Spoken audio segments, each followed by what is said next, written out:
So here we are, it's the long awaited video about the top lawn and kind of looking at how it's fared over the winter and talking about in this video what the plan's going to be for the space over the next 4 weeks. Firstly, I just want to make sure that all the imperfections of this lawn are really clear to see. I'm getting right over the top just to give you a bit of an indication as to the reality of this lawn. Any lawn from distance looks okay. I mean, this one might not look amazing, but the lower you get, the less of those imperfections you're going to see. If you get right over the top, you can clearly see where the problems are, and really the problems aren't horrendous. Little weed over there chilling out, we can deal with him, not a problem.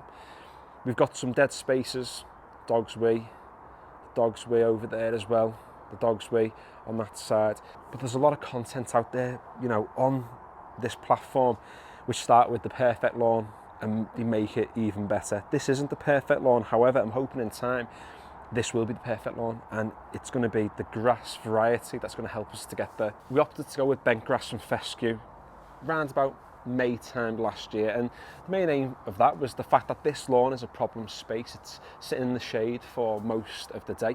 It's sat in the shade for months over the winter. Not a single bit of sunlight hit this space up until probably a few weeks ago, really.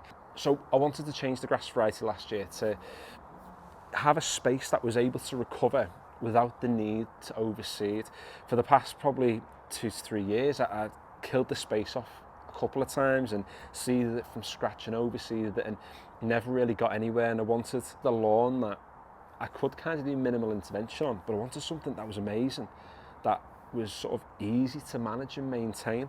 And this lawn proved to be like that last year. It was laid as turf, and naturally a turf lawn is going to look boss for one season. However, this will be sort of the test for it now to see if it can survive and thrive over the next few months. So that leads us on to what the plan's going to be for this lawn. If you've watched one of my previous videos where I sort of addressed the issues we've got on the lawn down at the bottom, then the plan for this lawn is going to be exactly the same or fairly similar to that process. We're not going to overseed it. The only thing I'm going to do is I'm going to feed the space and I'm going to cut the space as well. And the aim is the fact that they are creeping grasses, the bents and the fescues, they should naturally thicken up over time and fill in them spaces. I did a few things to this lawn too late last year. I aerated it and top dressed it a little bit late. I probably top dressed it a little bit too heavily, and I stressed the lawn out. And it did recover to an extent, but never recovered enough to be able to survive better over the winter. However, the lawn I'm in front of now, there's around about 90 to 95% coverage of grass. That isn't bad. We're only thinking about that last 5 to 10% that we sort of have to fill in. And you know, usually you would do that with seed, and I might have to, the spaces at the back where the dogs killed it with the weight, I might have to kind of accept defeat on them, because they might just kill off the new seedlings that come through anyway. But for the rest of the area, you know, if we feed it and it can recover, that would be absolutely superb, because that's the original intention behind going with this grass in the first place. Let's talk about what we're putting down onto this lawn.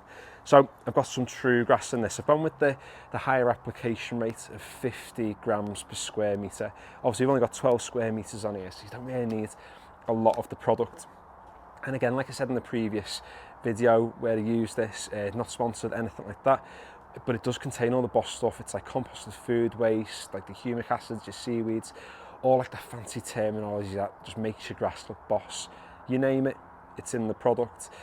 Last year I only used this and the lawns looked amazing. So, you know, if you want to try it for yourself, go for it. It's not going to give you that mad hit of green like overnight, like some products will do that at like 20% nitrogen and, you know, a crazy amount of iron in there. But what it will do, it's there to feed the soil. Like I always say in these videos, you feed the soil, you get the soil right, you get your grass right. It's all about getting the environment perfect for the plant that you've got. So yeah, let's apply this and yeah, let it do its thing.